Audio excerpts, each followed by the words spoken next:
If your TNT Sports app is not working, don't worry, this is a common issue in 2026. And in most cases, it's very easy to fix. In this video, I'll show you the 3 best ways to fix TNT Sports not working quickly. Fix 1. Update or reinstall HBO Max in 2026.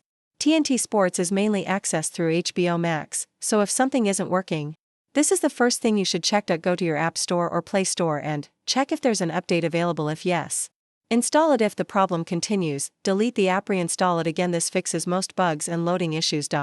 Fix 2. Check your internet connection. A weak or unstable connection can cause buffering, app crashes, black screen. Try this. Switch between Wi-Fi and mobile data. Restart your router. Make sure your internet is stable. Streaming apps need a strong connection to work properly.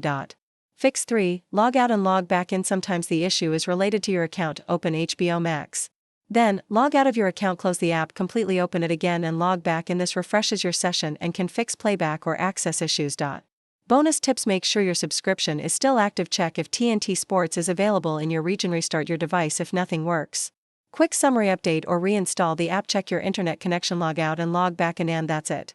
These are the fastest ways to fix TNT Sports not working in 2026. If this video helped you, don't forget to like and subscribe for more quick fixes.